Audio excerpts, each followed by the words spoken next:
Hello बच्चों। आज 12th का हम 6 चैप्टर पढ़ने वाले हैं जो स्टाफिंग है। इसके फास्ट ट्रैक रिवीजन स्टार्ट करने से पहले मैं आपको ये बता दूं कि स्टाफिंग क्या है। पहले तो हम ये समझ लें कि भैया हमने जो स्टेप देखे मैनेजमेंट के, सबसे पहला था प्लानिंग। प्लानिंग में क्या हो रहा था, बोर्ड ऑफ डायरेक्टर सारे बैठे हुए थे, उन्होंने बैठा बात की कि क्या करना है, क्या टारगेट है, फ्यूचर में कैसे कैसे आगे बढ़ना है, हमारे पूरे प्लान है। उसके बाद ऑर्गेनाइजिंग होता है। ऑर्गेनाइजिंग में तुमने क्या किया कि अब चीज़ों को डिवाइड कर लिया कि किस डिपार्टमेंट में क्या काम होगा, किस डिपार्टमेंट में क्या काम होगा। अब ये जो थर्ड स्टेप इसका होता है स्टाफिंग। इसमें ये होता है कि भैया ऑर्गेनाइजिंग के जस्ट बाद वाला स्टेप है ये। क्यों कह रहे हैं ऐसा? क्योंकि भैया अब आपको चाहिए लोग, वो लोग जो आपके बिजनेस में आकर काम करने वाले हैं। आपने डिपार्टमेंट तो बना लिए, लेकिन सही बंदे आपके डिपार्टमेंट में आए और काम करें, तो उसके लिए आप क्या करते हैं, इंटरव्यूज लेते हैं। इंटरव्यूज लेते हैं, उनको सेलेक्ट करते हैं, अपने यहाँ लाकर जॉब देते हैं। ये सब कुछ चलता है स्टाफिंग के अंदर। स्टाफिंग का जो मेन काम जो कर रहे होते हैं वो एचआर कर रहे होते हैं कंपनीज में।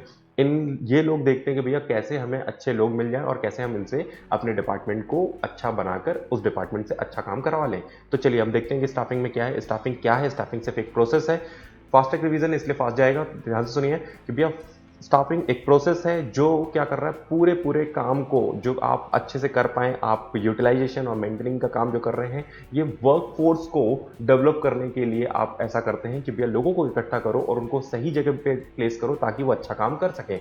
अलग अलग लोग हैं भाई, अलग अलग क्वालिफिकेशन के साथ हैं, उनको लाकर आपने अपने जॉब पर रखा और फिर उसके बाद इनसे काम करा रहे हैं। यही इसका स्टाफिंग का मतलब है। फिर इंपॉर्टेंस ऑफ स्टाफिंग क्या है कि फिलिंग अ जॉब, आप जॉब को भरते हैं, लोगों को लाकर वहां पे जॉब देते हैं और काम कराते हैं कि भैया उसे आपको क्या काम कराना है। परफॉर्मेंस उनकी, वो कैसा काम कर रहे हैं उसके हिसाब से आपका बिजनेस ग्रो करेगा।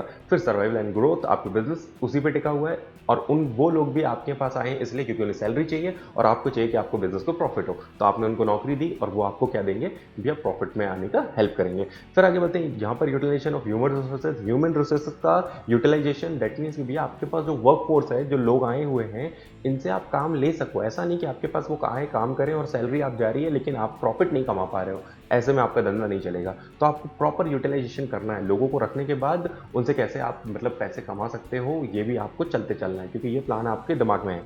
जॉब सेटिस्फेक्शन, जहां पर बोलते हैं भैया बंदे को आपने जो जॉब पे रखा है उसको भी अच्छा लगे आपके यहाँ जॉब करने में, अदरवाइज वो आपको छोड़कर भाग जाएगा। तो आप क्या कर रहे हैं कि कुछ ऐसा कर रहे हैं जिससे कि उसको भी लग रहा है कि भाई वो मॉरली इतना अंडरस्टेबल है कि भाई हमको यहीं रहना है, हम यहीं पर रहेंगे और यहीं पर काम करेंगे, अच्छी खासी सैलरी है, आगे जाके हमें ग्रोथ मिलने वाली है। फिर बोलता है भैया स्टाफिंग, ये ह्यूमन रिसोर्स मैनेजमेंट जो है, ये दोनों बातें मैं आपको क्लियर कर देता हूँ कि भैया स्टाफिंग जो है और उसको जो ह्यूमन रिसोर्स मैनेजमेंट की बात करें, एचआरएम बोलते हैं इसको हम। ये आगे जाके अगर आप एमबीए वगैरह करते हैं तो आपको एक पूरा पूरा इसकी इस फील्ड की पढ़ाई होती है कि भैया आप एचआर से पढ़ाई कर रहे हो। इसमें मेन काम क्या है भैया, यहाँ पर पीपल और ऑर्गेनाइजेशन के बीच में एक अच्छा कॉम्बिनेशन बैठाना कि भैया जो लोग आए हैं काम करने के लिए और मेरा ऑर्गेनाइजेशन उसे काम कराएगा, हम अपने गोल को अचीव करेंगे इनके दम पर और इनको भी कुछ ना कुछ हमसे मिलना चाहिए। हमारी ऑर्गेनाइजेशन इनके लिए क्या करेगी, वही सैलरी बोनस एंड ऑल जो भी आपने बनाया है वो बहुत अच्छा होना चाहिए ताकि वो काम करें। और दूसरा कि एक वर्किंग एनवायरनमेंट जो उनको चाहिए था वो मिल गया और आपके लिए वो काम करके आपके ऑर्गेनाइजेशन को आगे लेकर जाए। तो क्या कर रहा है, एचआरएम का काम है कि लोगों की प्रॉब्लम को समझना, उसको दूर करना और उनके लिए क्या फायदे हैं वो लाकर देना ताकि वो आपके बिजनेस को फायदे दे सकें। फिर बोलते हैं भैया अगर आप एचआरएम के बारे में थोड़ा और देखेंगे डिटेल में तो भैया यहाँ पर 3 डिफरेंट स्टेजेस होती हैं, जिसमें लेबर के लिए लेबर ऑफिसर एक होता है जो लेबर्स के ख्याल रखता है। पर्सनल मैनेजर, ये बेसिकली आपके मैनेजर्स हैं जो आपके उस डिपार्टमेंट का ख्याल रख रहे हैं कि भैया इनमें जितने लोग काम कर रहे हैं ये लोग सेटिस्फाई है कि नहीं है। Human resource management all over आपकी कंपनी के अंदर जितने लोग काम कर रहे हैं, अगर उनको कोई दिक्कत है तो वो उनके पास जाते हैं, वो उनको सॉर्ट आउट करते हैं। भैया छुट्टी चाहिए वो बताएंगे, आपको लीव में कितना पैसा कटने वाला है ये बताएंगे, सैलरी बढ़कर मिलेगी कम मिलेगी ये बताएंगे, इंसेंटिव प्लान क्या है ये बताएंगे, बोनस मिलेगा कि नहीं मिलेगा ये बताएंगे। सब कुछ ये सब कुछ एचआर वाले लोग ही बताते हैं। रिक्रूटमेंट का सारा काम एचआर डिपार्टमेंट ही देखता है कि भैया लोगों को रिक्रूटमेंट का जो इंटरव्यू वगैरह देने वो एचआर से ही आपका पाला पड़ने वाला है। नेक्स्ट मैं स्टेज में बताता हूँ आगे कि भैया स्टाफिंग की प्रोसेस क्या है। स्टाफिंग की प्रोसेस में ये आप स्टेप देखेंगे कि भैया आप सबसे पहले क्या करेंगे, सबसे पहले मैन पावर रिक्वायरमेंट, कितनी आपको मैन पावर रिक्वायर्ड है, कितने लोगों की ज़रूरत है, आपके बिजनेस में कितने लोगों की ज़रूरत है, पहले तो ये आइडेंटिफाई करो। आंख बंद करके कुछ भी नहीं होगा, आपको जितने लोगों की ज़रूरत है आप उतने लोगों को ही अपॉइंट करिएगा। रिक्रूटमेंट एक ऐसा प्रोसेस है जहाँ पर आप लोगों को सर्च करते हो कि भैया कहाँ से आ रहे हो, कहाँ से आए, कहाँ से आ सकते हो, आ जाइए। ये आप क्या कर रहे हो, लोगों को एडवर्टाइज कर रहे हो कि भैया जल्दी जल्दी जल्दी मेरे पास आइए और मेरे पास जॉब के लिए आप लोग खड़े हो जाइए। मेरे को अगर आप में से कोई बंदा सही लगा तो मैं क्या करूंगा, थर्ड स्टेप सिलेक्शन।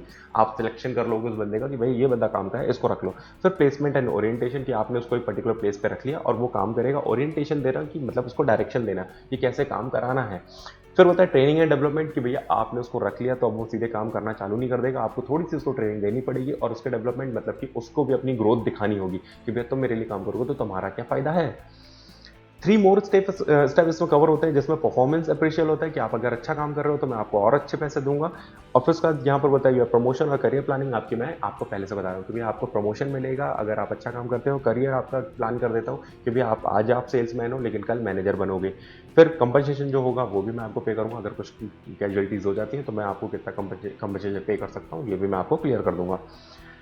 आपको फिर बताता हूँ कि भैया कुछ और बातें हैं जो स्टाफिंग में इंपॉर्टेंट है, जो आपके 3 एलिमेंट है वो सबसे ज़्यादा इंपॉर्टेंट है, जो सबसे पहले आपसे पूछे जाते हैं कि भैया रिक्रूटमेंट मैंने आपको बोला सर्चिंग सर्चिंग ऑफ पीपल कि भैया वो बंदे जो आपको जॉब के लिए चाहिए, आप जब सर्च करने निकलते हो उसको रिक्रूटमेंट कहते हैं कि आपने न्यूज़पेपर में ऐड दिया, आपने बताया कि वैकेंसीज हैं, आपने जो जिस तरीके से भी बताया तो वो सारी चीज़ें आपकी रिक्रूटमेंट में आती है कि उसमें ज़्यादा से ज़्यादा लोग आएँ। इसको हम पॉजिटिव इम्पैक्ट बोलते हैं कि भैया एक ऑर्गेनाइजेशन में ज़्यादा से ज़्यादा लोग अप्लाई करें मेरे यहाँ जॉब के लिए, ये एक पॉजिटिव चीज़ है जो बता रहा है कि भाई ज़्यादा से ज़्यादा लोग आ रहे हैं।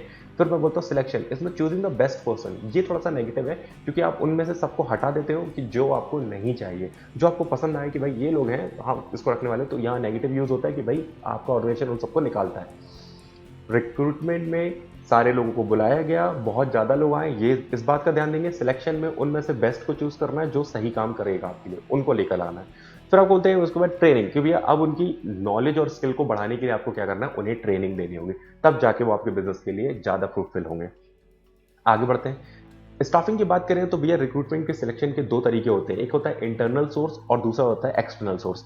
इंटरनल सोर्स जो होता है वो बिजनेस का बहुत लिमिटेड होता है कि मतलब कि अगर आप चाहते हो कि आपका ऑलरेडी एक ऑर्गेनाइजेशन चल रहा है, उसके 2-3 ब्रांच है, आपको अपने यहाँ पर एक जगह खाली हुई है कि भैया यहाँ पर प्रोडक्शन मैनेजर की कमी है, तो आपने दूसरे ब्रांच में देखा कि कोई और ऐसा है क्या जो ज़्यादा है, वहां पर अगर मान लीजिए कि प्रमोशन आप देख रहे हैं कि भैया प्रोडक्शन का आपके ब्रांच में कमी है लेकिन दूसरे ब्रांच में आपके पास प्रोडक्शन मैनेजर्स बहुत सारे ऐसे हैं जो बन सकते हैं, तो आपने उसको उठाकर क्या किया, प्रमोशन दे दिया, बोला कि आ जाइए मेरे यहाँ, मैं आपको यहाँ पे क्या बना रहा हूँ, अपने इस ब्रांच का मैनेजर बना रहा हूँ, प्रोडक्शन मैनेजर आप बन गए। तो इससे क्या हुआ कि उसको क्या किया, वहां से बस ट्रांसफर करके यहाँ पर लेकर आ गए हैं, ठीक है। और वो यहाँ पर आगे क्या कर रहा है कि भैया उसने एक उसका एक जो लोग की कमी थी, जो मतलब वो नया इंटरव्यू लेने वाला था, नए लोगों को सिलेक्शन करने वाला था, वो सब वो नहीं करेगा, वो एक ब्रांच से उठाकर यहाँ रखेगा, तो इसको हम बोलते हैं ट्रांसफर। तो इससे आपने क्या किया, इंटरनल सोर्स अपने बिजनेस के अंदर ही एक बंदा ढूंढ लिया जो आपकी इस जॉब के लिए सुटेबल था।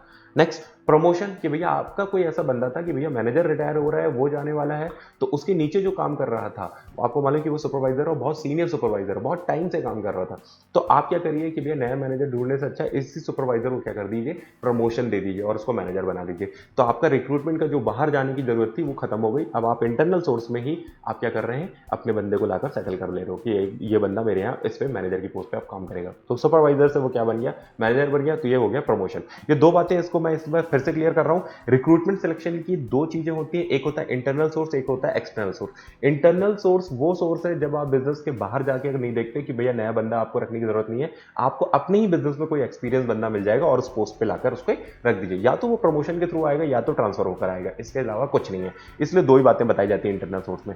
हाँ, लेकिन अगर कोई एक्सटर्नल सोर्स बताएगा तो उसमें आपको उसमें बहुत सारी बातें हो जाएंगी कि भैया अब आप बिजनेस के बाहर जा रहे हो लोगों को ढूंढने, उसके बहुत सारे तरीके हैं। आप डायरेक्ट रिक्रूटमेंट निकाल सकते हो, भैया आपने गेट पर अपने पोस्टर लगा दिया कि भैया मुझे लोगों की जरूरत है। आप कैजुअल कॉलिंग करवा सकते हो कि भैया आपने 2-3 स्टाफ को रख लिया और उन्होंने बोला कि कॉलिंग करो, इन बंदों को देखो, इनके रिज्यूमे कॉल करो और पूछो कि भैया ये लोग जॉब करने के लिए इंटरेस्टेड हैं, उनको बुला लो। एडवर्टीजमेंट कर लिया, कुछ भी न्यूज़पेपर में एडवर्टीजमेंट दे दिया कि भैया आपको जॉब की, आपके यहाँ जॉब है, आ जाइए, आप हमारे यहाँ इंटरव्यू दीजिए। एम्प्लॉयमेंट एक्सचेंज ये एक ऐसी ऑर्गेनाइजेशन है जो ज़्यादातर गवर्नमेंट रन कर रही होती है कि भैया वहाँ पर लोगों को जब रोजगार चाहिए होता है तो गवर्नमेंट के वहाँ पर जाकर रजिस्टर करा लेता है, अपना नाम नंबर उनका रजिस्टर्ड रहता है, जिसको भी जरूरत होती है वो वहाँ फोन करता है, जो भी बंदों का नंबर वहाँ मिलता है उनको फोन करके डायरेक्ट बुला लिया जाता है। कुछ ऐसी एजेंसी और कंसल्टेंसी एजेंसी जो आज की डेट में बहुत ज़्यादा पॉपुलर हो चुकी हैं कि जिन्होंने ये काम ही ले लिया कि भैया बच्चों का एजुकेशन खत्म हुआ तो उसके बाद उनको एक ट्रेनिंग दे दी जाती है, पर्टिकुलर हर फील्ड की ट्रेनिंग देकर, और अगर कोई कंपनी ऐसी है जो उस ऐसे ट्रेन बंदों को चाहिए तो वो सीधे कंसल्टेंसी फॉर्म को फोन लगाती है, वो फॉर्म उनको प्रोवाइड कर देती है, कुछ वो पैसे लेते हैं आपसे कि भैया वो सीधी सी बात है उनका फीस होगा। फिर उसके बाद कैंपस सिलेक्शन, यहाँ पर कैंपस रिक्रूटमेंट होता है कि भैया आज की डेट में जो बड़े बड़े कॉलेज हैं, जो टॉप मोस्ट कॉलेज हैं, उनमें ऐसा होता है कि भैया आप पढ़ाई करने गए, आपकी पढ़ाई पूरी खत्म हो भी नहीं पाती है और लास्ट ईयर में आपके पास एक कंपनी आती है, कैंपस लेकर आती है, उसमें ये बताती है कि भैया अगर आप अच्छे बंदे हो, आप अच्छा काम कर रहे हो, तो आप टेस्ट वेस्ट और आपका इंटरव्यू वहीं ले लिया जाता है।